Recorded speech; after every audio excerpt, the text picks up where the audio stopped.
দাদা, কি করছেন কি? ছাড়ুন, আমি আপনার ছোট ভাইয়ের বউ। আমার সাথে এসব করবেন না প্লিজ, আপনার পায়ে ধরছি। আরে ওই ছড়ি, কি বলছিস এসব তুই? তোকে তো আমার ছোট ভাইয়ের সাথে বিয়ে দেওয়া হয়েছে ঠিকই, কিন্তু তোর সাথে সংসার করব তো আমি। তোর দিনের ভরণ পোষণ, রাতের খাওয়ার এখন থেকে আমিই করব, বুঝলি? না না, আপনি কি বলছেন এসব দাদা? আপনার মাথা কি ঠিক আছে? পুরো পরিবার সাথে এলাকাবাসীকে সাক্ষী রেখে আপনার ভাই তো আমাকে বিয়ে করেছিলেন, তাহলে আপনি আমার উপর ভাগ বসাতে আসছেন কেন? আরে ছুরি, যে বিয়েটা আমার ভাই তোকে করেছে এসব ছিল নাটক। তোকে এবং তোর পুরো পরিবারকে আমরা তো ধোঁকা দিয়েছি। এখন বেশি কথা না বলে অনেক রাত হয়েছে, আয় পাশে শুয়ে পড়, এখন আমি তোর সাথে মিশে যাব। এই কথা যেমনি বলছিল আমার ভাসুর, ঠিক তখনই আমি দৌড়ে বাইরে পালিয়ে যেতে লাগলাম, কিন্তু কোনো কাজ হলো না।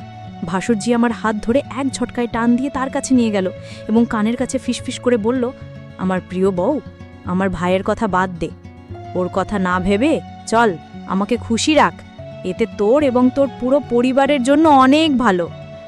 বন্ধুরা, আমার স্বামী আমাকে বিয়ে করার পর আমার ভাসুর আমাকে তার স্ত্রী হিসেবে কেন পেতে চাইছিলে, পুরো ঘটনাটি শুনলে আপনাদের পায়ের তলার মাটি সরে যাবে।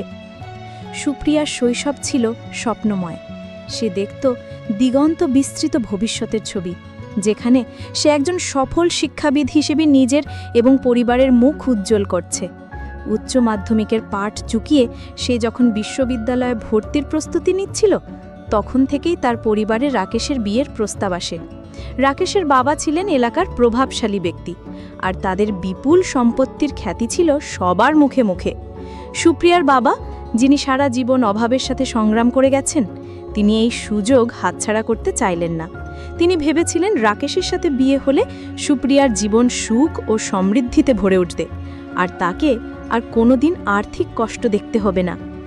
সুপ্রিয়া প্রথমে রাজি না হলেও বাবা মায়ের স্বপ্ন এবং তাদের মুখের দিকে তাকিয়ে শেষ পর্যন্ত সে সম্মতি জানায়। তার একটাই শর্ত ছিল, সে যেন তার পড়াশুনো চালিয়ে যেতে পারে।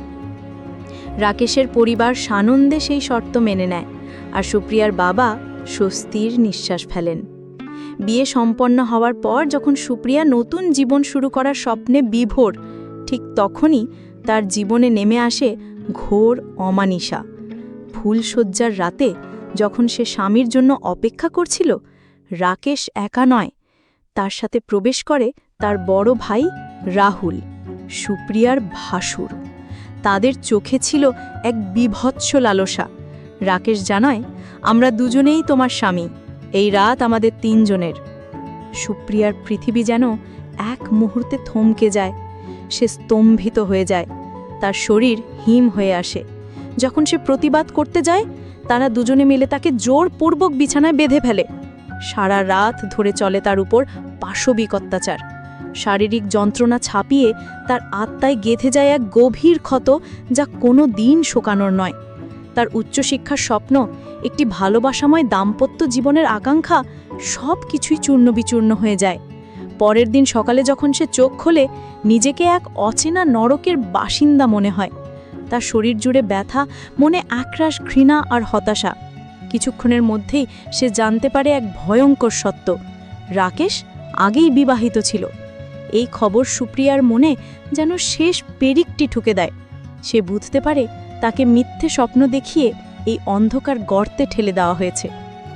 বিয়ের পর শ্বশুরবাড়িতে সুপ্রিয়ার দিনগুলো কাটছিল এক অসহনীয় যন্ত্রণার মধ্যে।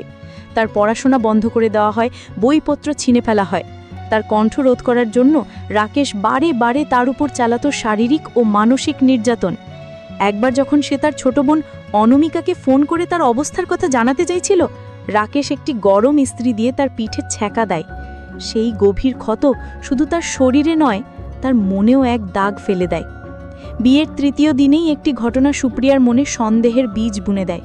বাড়িতে পুলিশ আসে এবং তার ভাসুর রাহুলকে খুঁজতে থাকে। শাশুড়ি মা তাকে মিথ্যে বলেন যে পুলিশ পাড়ার অন্য কাউকে খুঁজছে। সুপ্রিয়া সে কথা বিশ্বাস করলেও তার মন খুঁত খুঁত করতে থাকে। এক সপ্তাহ পেরোতেই রাকেশের আসল রূপ বেরিয়ে আসে। সে বিনা কারণে সুপ্রিয়ার ওপর শারীরিক ও মানসিক নির্যাতন শুরু করে। তাকে ঘর বন্দি করে রাখা হয়, তার সাথে বাইরের জগতের সব যোগাযোগ ছিন্ন করে দেওয়া হয়। একদিন ভাসুর রাহুল সুপ্রিয়ার বিষণ্ণ মুখ দেখে তাকে সান্ত্বনা দেওয়ার ভান করে। সে সুপ্রিয়াকে নতুন বই কিনে দেওয়ার জন্য বাজারে নিয়ে যায়। সুপ্রিয়া ভেবেছিল হয়তো রাহুলের মনে একটু হলেও মনুষ্যত্ব আছে, কিন্তু বাড়ি ফিরতেই তার ভুল ভাঙে। রাকেশ সুপ্রিয়ার চরিত্র নিয়ে নোংরা অপবাদ দেয় এবং মুসলিম মেয়েদের মতো পর্দা না করার জন্য তাকে তিরস্কার করে। যখন সুপ্রিয়া প্রতিবাদ করে, রাকেশ তার গলা টিপে ধরে এবং এক নিঃশ্বাসে 3 বার তালাক তালাক তালাক উচ্চারণ করে। সুপ্রিয়ার পৃথিবী আবার অন্ধকার হয়ে যায়। সে আর কোনো উপায় না দেখে বাবার বাড়ি ফিরে আসে। বাবা প্রথমে সুপ্রিয়াকে আর শ্বশুরবাড়ি পাঠাতে রাজি ছিলেন না, কিন্তু রাকেশের পরিবার গ্রামে প্রভাবশালী হওয়ায় তারা ক্ষমা চেয়ে সুপ্রিয়াকে ফিরিয়ে নিতে আসে। তাদের একটাই শর্ত ছিল, যেহেতু সুপ্রিয়ার তালাক হয়ে গেছে, তাই তাকে ভাসুর রাহুলের সাথে হালালা করতে হবে, যাতে সে আবার রাকেশের কাছে ফিরে আসতে পারে।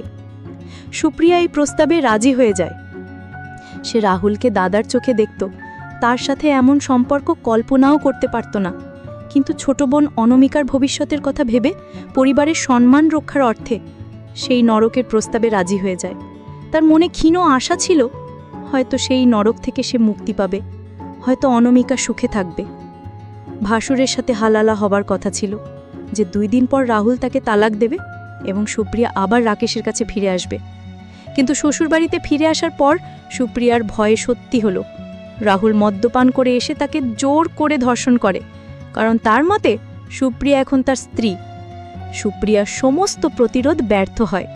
এই ঘটনা তার আত্মায় আবার আঘাত করে, তাকে মানসিকভাবে আরও ভেঙে দেয়।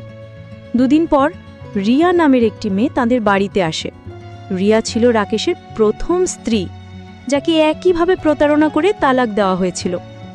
রিয়ার কাছ থেকে সুপ্রিয়া জানতে পারে এই পুরো চক্রের ভয়াবহ সত্য। রাহুল একটি মাতাল, চরিত্রহীন এবং জুয়াখোর, তাই তার বিয়ে হচ্ছিল না।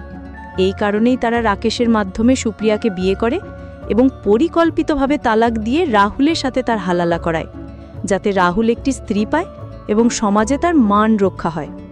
সুপ্রিয়া বুঝতে পারে সে কেবল একটি খেলার পুতুল।